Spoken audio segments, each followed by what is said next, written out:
DW Michezo.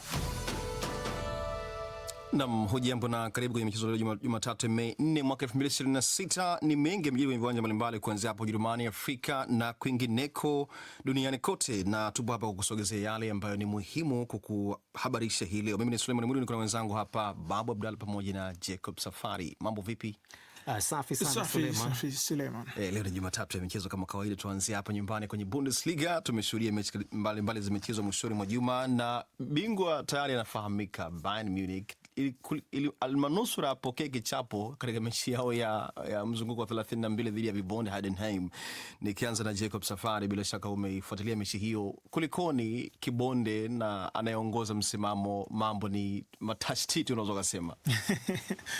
Ni kwa sababu Bayern pia aliweza kufanya mabadiliko mengi sana katika mechi hiyo. Kocha Vincent Kompany alifanya mabadiliko ya wachezaji 7 kutoka kile kikosi kilichocheza katikati ya wiki mechi ya Champions League dhidi ya PSG, na pia ni kwa sababu ya kuwapumzisha hao wachezaji muhimu kwa ajili ya mechi ya marudiano ambayo itachezwa hapo hapo Allianz Arena siku ya Jumatano. Kwa hiyo hiyo ilikuwa mojawapo ya sababu, lakini sababu nyingine pia ni kwamba Heidenheim walikuwa wanahisi kwamba wakipata ushindi katika mechi hiyo dhidi ya Bayern wanaweza kuwa na matumaini, ingawa kidogo, ya kusalia katika Bundesliga. Lakini kwa vile Bayern walifunga katika sekunde ya mwisho kabisa ya mechi kupitia kwa Michael Olise, basi matumaini hayo yakadidimizwa. Nafikiri Heidenheim sasa hivi basi ndio hivyo, Bundesliga msimu ujao itakuwa si yao.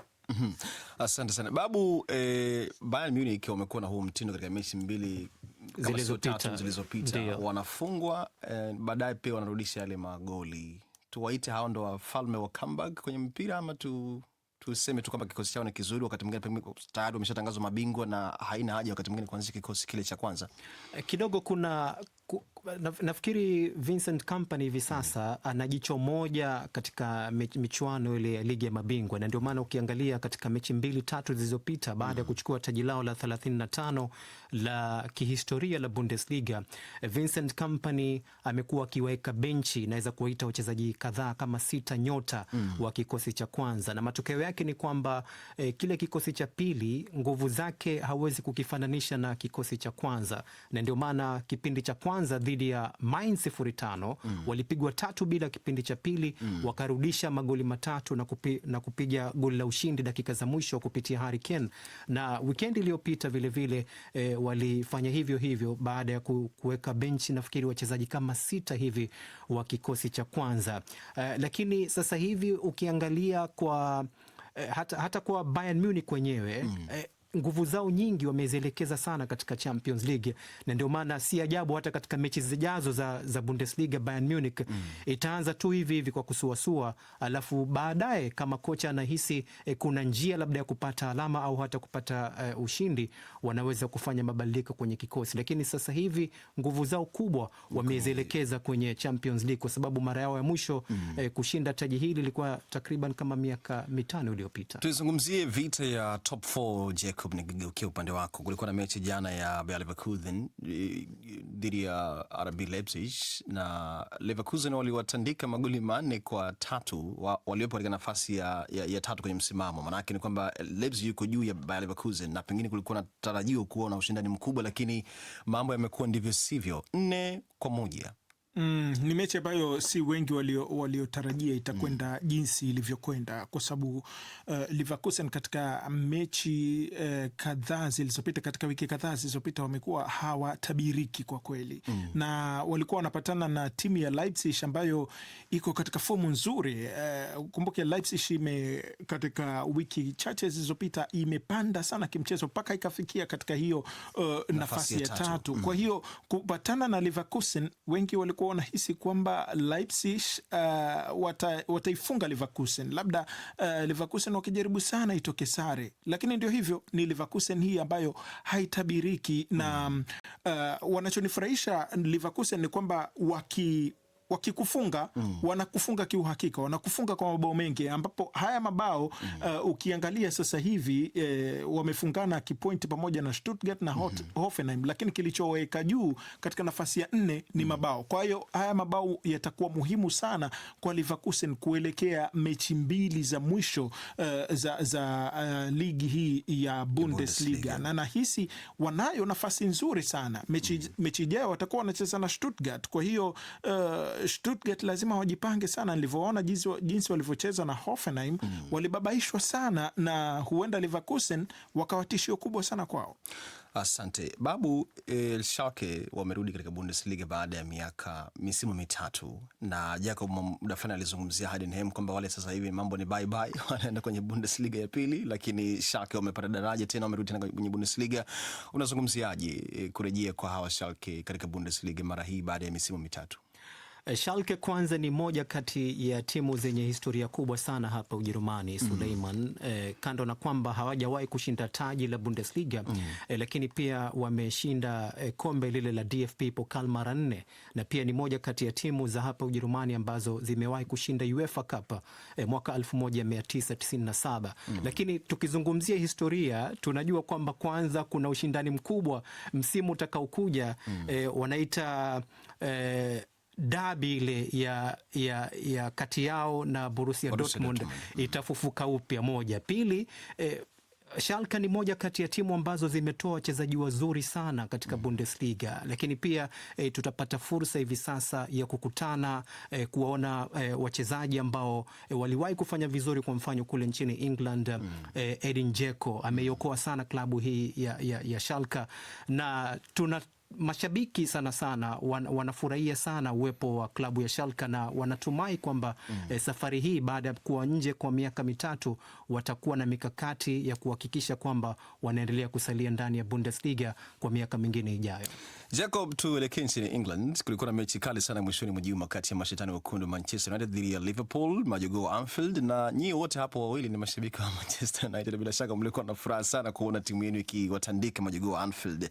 Na kwa mara nyingine tena Manchester wamerejea kwenye UEFA Champions League baada ya kukosekana kwa msimu kadhaa. Jacob, unazungumziaje mechi ile ya Liverpool na Man U, lakini pia kurejea katika kombe hili la ligi mabingwa barani Ulaya?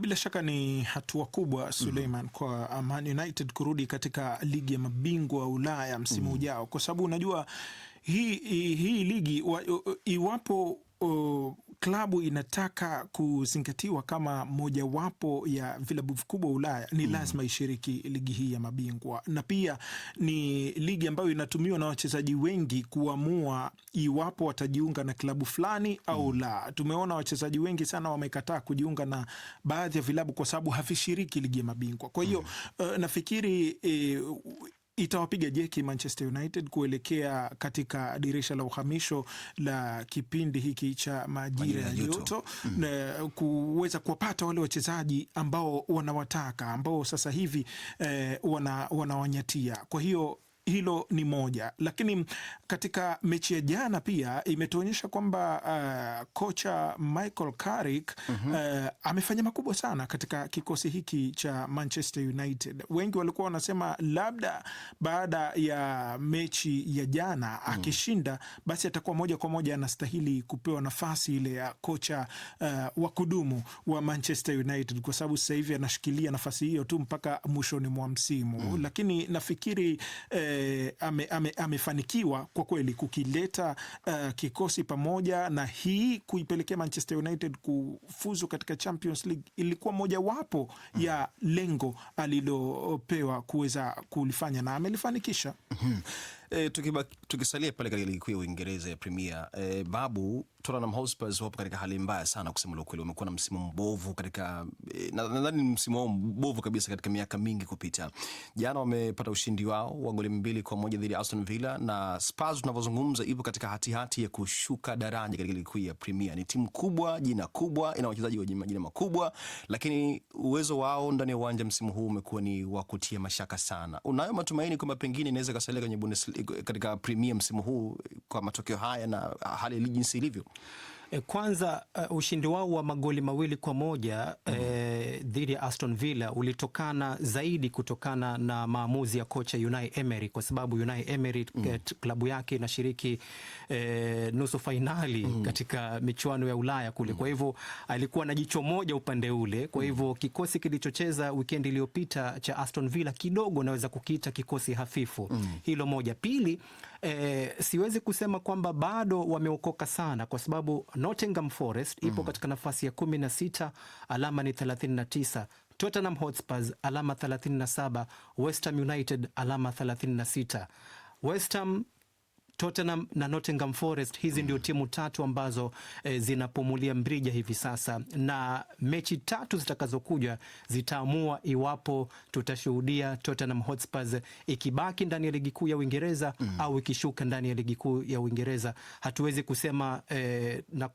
kusema tukamaliza hizo mechi tatu. Nafikiri itakuwa ni fainali kwa timu zote tatu, Nottingham Forest, Tottenham Hotspurs na West Ham United. Asante sana. Tuelekea sasa Tanzania kule ambapo kuna mengi pia mijini. Kulikuwa na dabi katikati ya ligi kuu ya Tanzania mwishoni mwa juma. Simba na Yanga zimetoka sare ya 2-2, lakini pia kulikuwa na mambo mengi yanaendelea, akiwemo swala la waamuzi, na mwenzetu Mindi Joseph ametuandalia ripoti ifuatayo ambayo inaangazia yote haya ambayo yamejiri katika ligi kuu soka ya Tanzania bara.